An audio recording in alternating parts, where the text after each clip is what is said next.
is the podcast formerly known as Another Podcast. I'm Coleman.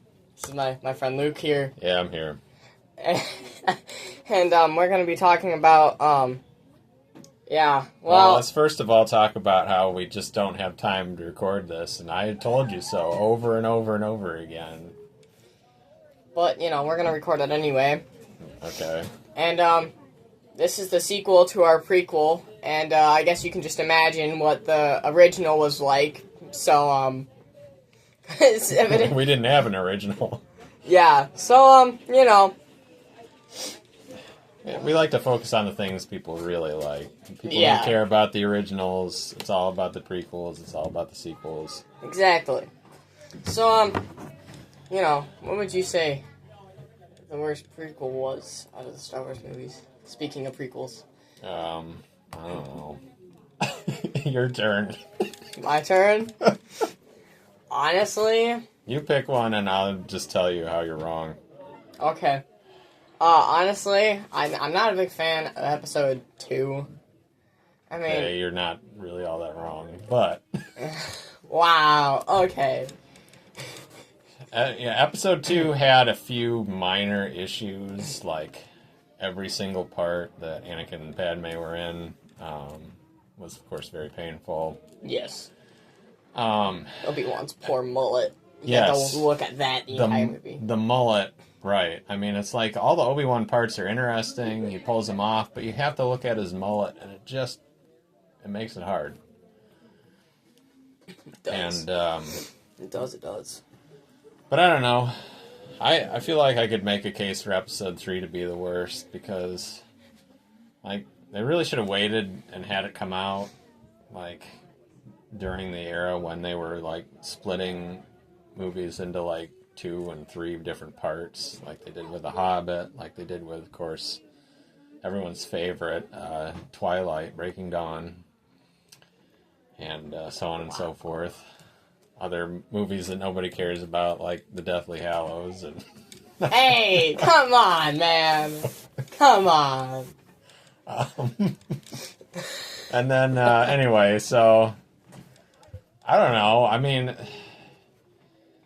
the thing about episode 3 is Anakin's still in it. True. They, the first part of the movie, they did a good job of, like, making it seem at least passably like he'd grown up a little bit. He wasn't as impetuous. He was really working with Obi-Wan better, Yeah. He just wasn't the same total arrogant jerk. But we didn't really get to enjoy that very much because, when they're starting to, like, put on the pressure for him to turn to the dark side, he just becomes a total arrogant jerk again. True. It's like, yes. The conflict of him, wanting to be a master on the Jedi Council just was so artificial. We didn't have any sense of why that was even offensive. Like, I don't know. I mean, he's still on the Jedi Council. That's like 12 Jedis out of, like, I mean, at one point, probably tens of thousands. By that point in the war, maybe there's only 24 Jedi left anyway. I don't know. Wow. But, instead of him bragging about how he was on the council before being a master, instead he was just being whiny about, how he couldn't be a master and he was somehow still on the council. Yeah. So, I mean, I can't bring this up without also bringing up the fact that, like, a much better drama to lean into for all of that would have been if, all they would have needed to do was make the kid thing matter more. He was having a kid. Jedis aren't allowed to do that. True. If you had, like, some other Jedi find out that he was having a kid, and then it becomes immediate, like, there's just this immediate, I don't know. I'm forgetting my words, but he could get kicked out of. He would get kicked out. Yeah. He would certainly get kicked out, and they would certainly take his kid. Yes. When the kid was born, and so they wouldn't want him to be anywhere near a Jedi anymore. Well, like they wouldn't want him to be a Jedi. They wouldn't want him. Right. Which, I mean, like, I guess I can appreciate George Lucas's sort of reticence to avoid ever, like, addressing, like, what happens when you actually get kicked out of the Jedi Council. It sort of seems like they ought to just lock you up, honestly. Like, it's not like, you know... They're still responsible for you. You went off the rails. They can't just let somebody that has all this Force training go out into the wider galaxy and maybe start some other Sith-type cult or, you know, an offshoot of the Jedi Order. You know, the Jedi, for some odd reason, you know, wouldn't pull a Solo movie and wouldn't just feed you to a Wookiee. Well, maybe they should. Good point. They should. Yeah. I mean... You know, but you know, because I mean, they take other things that seriously. Their only protocol for Sith is that they have to kill them. True. I mean, so I don't know. So, you know, then there's the moment, you know, how you notice that Han Solo could have killed Darth Vader in Episode 4. Did you notice that?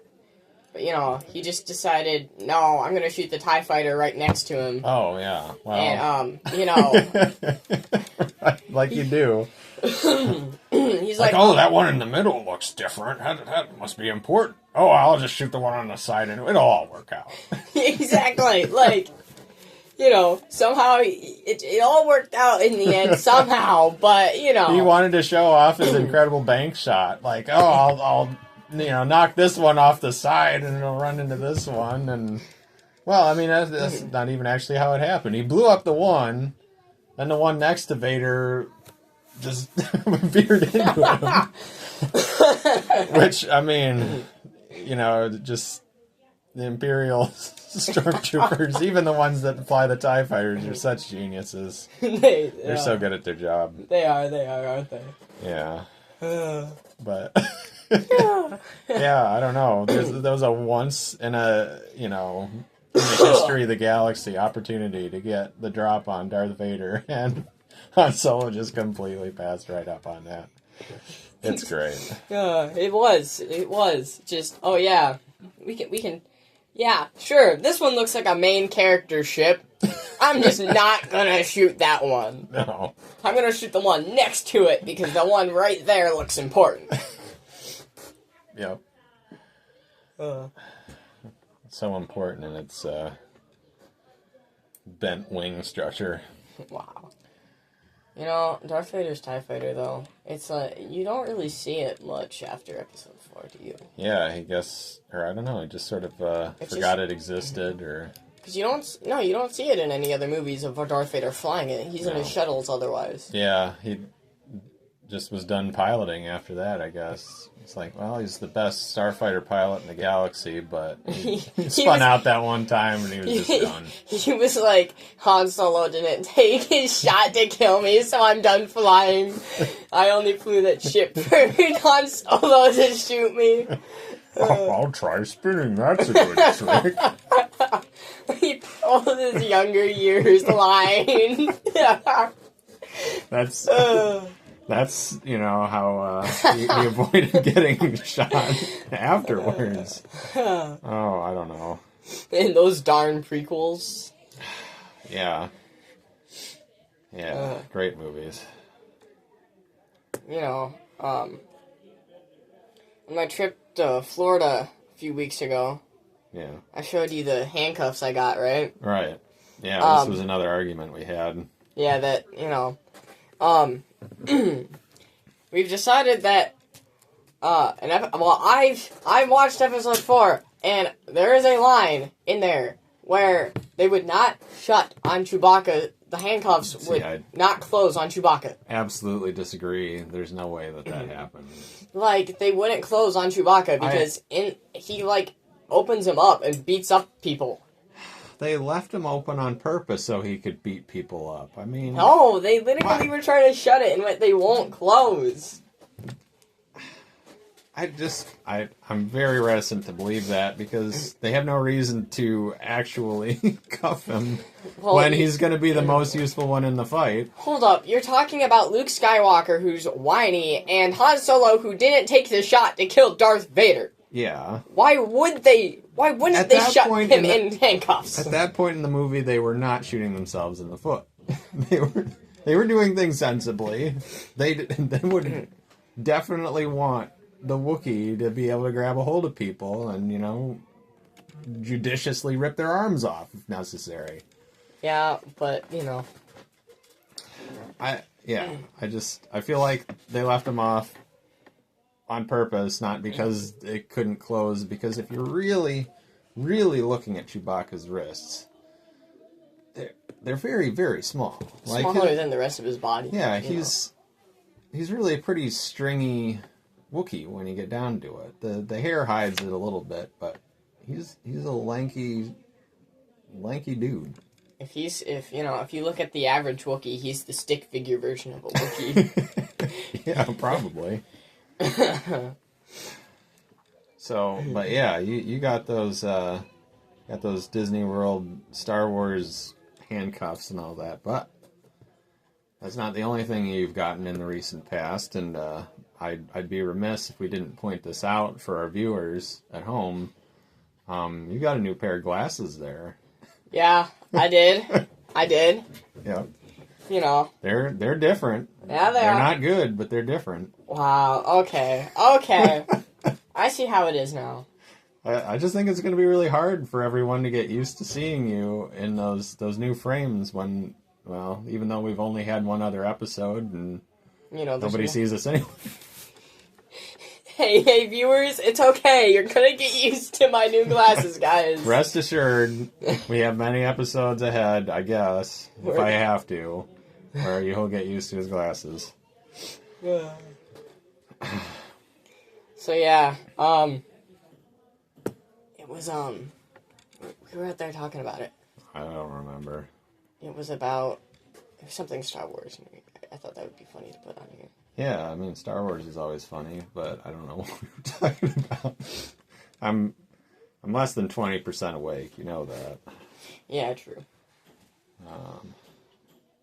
I still say, though, that, the things in Rogue One that they had still don't add up. Oh, you wanted to have the Rogue One argument. Again. Well, more of a Rogue One argument than we had last episode. Did we already argue about this on a different episode? We've had so many episodes. I don't remember what we argued about. We did. We had a Rogue One. Yeah, we had the Rogue One argument last episode. You don't understand. I mean, maybe you do. Rogue One was a good movie. And it's a good movie, but everything they added just doesn't, It's cool. It's cool, yes. Here's the thing. Look, Star Wars was always about adding new things. Every time. Like, should the Empire have already had TIE bombers? Yeah, sure. But the Empire Strikes Back comes around, and it's like, well, we're gonna give them some bombers, And so they did. Yeah. And they could have already had a Super Star Destroyer escorting the Death Star around, but they didn't. No, it's like we're just gonna give them a Super Star Destroyer. That'll be a nice tweener between Death Stars because it's still huge and it's still scary. I honestly think they should have had a battle on trying to take down the Super Star Destroyer, but they never did.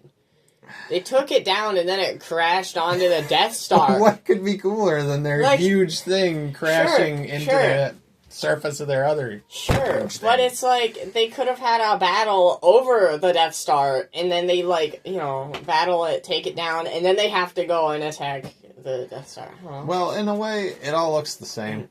Although I have to say that... So... this is before your time. Back in the Rogue Squadron days, Nintendo, they had some good flight games where, one of the bonus missions in Rogue Squadron 3 was a flight over the surface of the Super Star Destroyer, and that was a very cool mission. Yeah. It was very much like any old fly over a Death Star, but it was like even cooler to me. It's like somewhere at the end of all these trenches, there's going to be that Star Destroyer bridge, and I've got to run into that, and I did. Did you die? Well, yeah, but mission complete, so it doesn't really matter.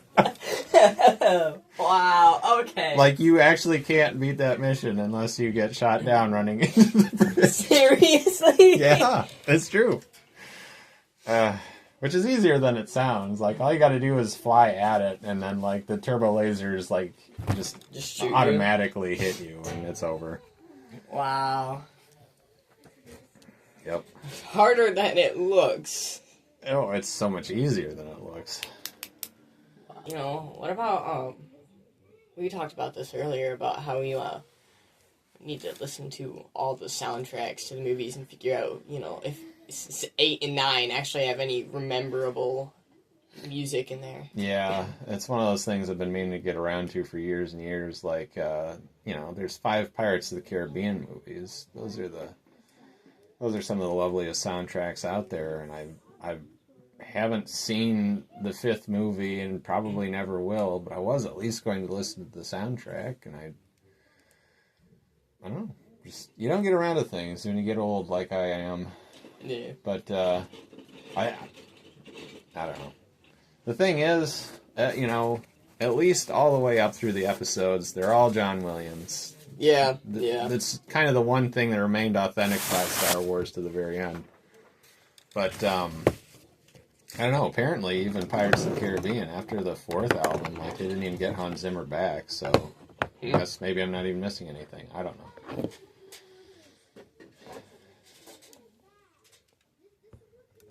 Yep, I think we're done here. Yep. I don't have time for this. Yeah, I guess we're done now. Well, this was another episode of the podcast, formerly known as Another Podcast. Yep. And this is me and Luke signing out. Yeah, bye. Bye.